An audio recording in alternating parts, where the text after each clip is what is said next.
The Wolf and the Seven Little Kids. From Grimm's Fairy Tales, by Jacob and Wilhelm Grimm. Translated by Edgar Taylor and Marion Edwards. There was once upon a time an old goat who had 7 little kids, and loved them with all the love of a mother for her children. One day she wanted to go into the forest and fetch some food, so she called all 7 to her and said, "Dear children, I have to go into the forest. Be on your guard against the wolf. If he comes in, he will devour you all, skin, hair, and everything. The wretch often disguises himself, but you will know him at once by his rough voice and his black feet." The kids said, "Dear mother, we will take good care of ourselves. You may go away without any anxiety." Then the old one bleated and went on her way with an easy mind.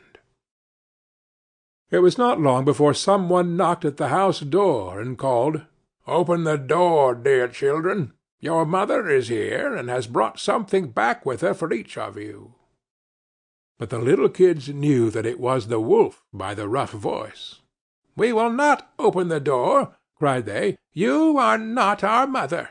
She has a soft, pleasant voice, but your voice is rough. You are the wolf."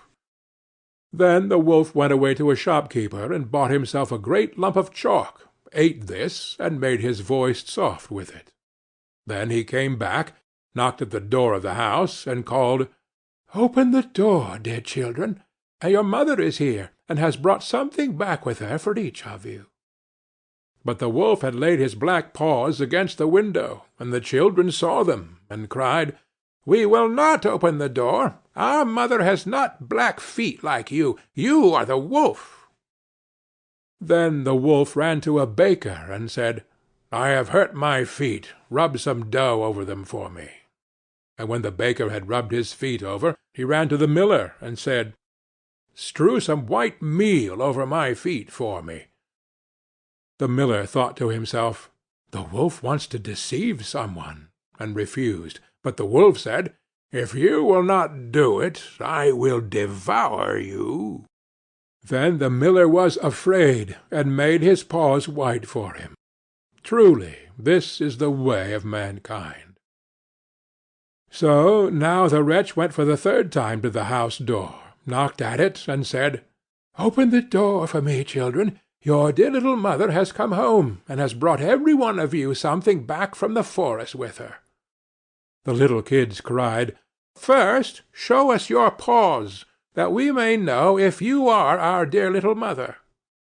Then he put his paws in through the window, and when the kids saw that they were white, they believed that all he said was true, and opened the door.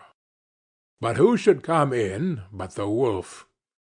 They were terrified, and wanted to hide themselves. One sprang under the table, the second into the bed, the third into the stove, the 4th into the kitchen, the 5th into the cupboard, the 6th under the washing-bowl, and the 7th into the clock-case. But the wolf found them all, and used no great ceremony. One after the other he swallowed them down his throat. The youngest, who was in the clock-case, was the only one he did not find. When the wolf had satisfied his appetite, he took himself off, laid himself down under a tree in the green meadow outside, and began to sleep. Soon afterwards the old goat came home again from the forest. Ah, what a sight she saw there! The house door stood wide open, the table, chairs, and benches were thrown down, the washing-bowl lay broken to pieces, and the quilts and pillows were pulled off the bed. She sought her children, but they were nowhere to be found. She called them one after another by name, but no one answered. At last, when she came to the youngest, a soft voice cried, "Dear mother, I am in the clock-case." She took the kid out, and it told her that the wolf had come and eaten all the others. Then you may imagine how she wept over her poor children. At length, in her grief, she went out, and the youngest kid ran with her. When they came to the meadow, there lay the wolf by the tree, and snored so loud that the branches shook. She looked at him on every side, and saw that something was moving and struggling in his gorged belly. "Ah, heavens!" she said, "is it possible that my poor children, whom he has swallowed down for his supper, can still be alive?"